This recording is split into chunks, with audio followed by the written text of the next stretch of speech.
Yes, we did a trip to Rozafa Castle, but first of all, I want to just give you an advice to not take a bike if you want to go there, unless you want your muscles to feel sore after you go home.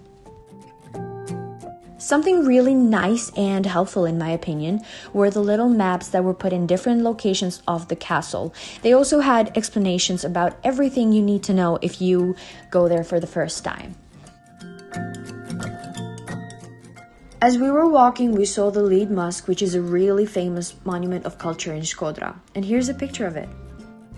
The pathway that leads you to the castle is kind of like a pavement, I'd say, that is made up of irregular stones, but they fit perfectly together and they look like a mosaic.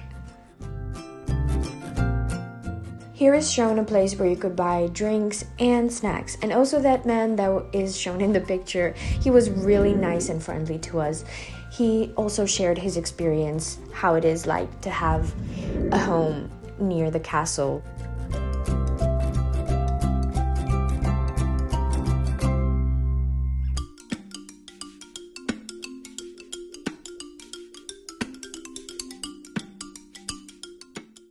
Now we reached to the entry of the castle, where you had to buy tickets to go inside. There was luckily parking for cars and bikes. The view from there was already spectacular and breathtaking. We were all wondering how it would be if we'd go way much higher than that.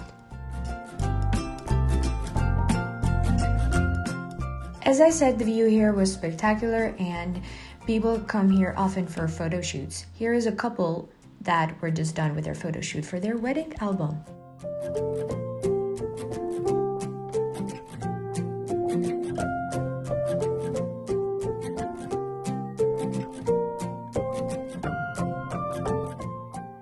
While we were walking, we saw a pigeon, and then we saw a bunch of pigeons, but we only managed to take a picture of one of them. And they also had their tiny house there.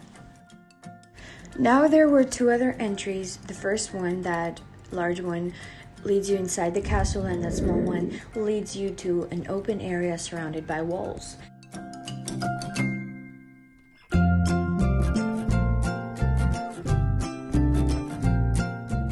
We also found a small tunnel and we were wondering where it leads you to, but we asked some workers there and they showed us, so we will show a picture of it in the end of this video.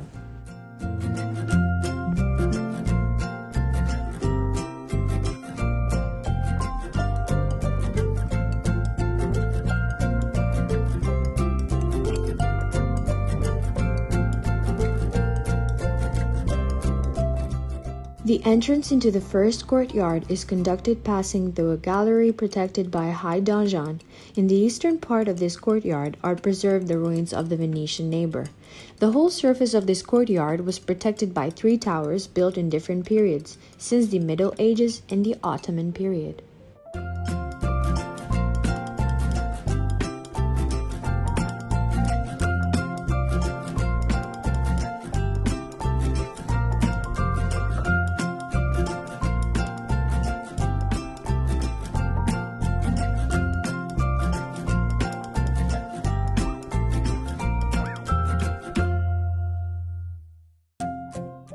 In the second courtyard are the ruins of the church, which is now a mosque, and is certainly deserving some special attention.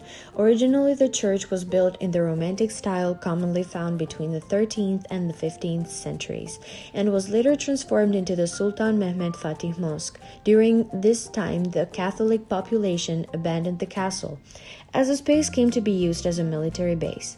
Today, the ruins of this church mosque, which was ultimately abandoned in 1865, symbolize the passage of history that ran through Albania.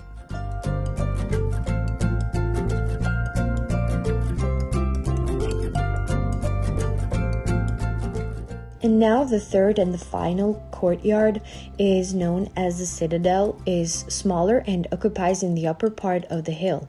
Inside the castle are preserved ruins which belong to a round tower, to a storehouse, and to a 3-floor Venetian building.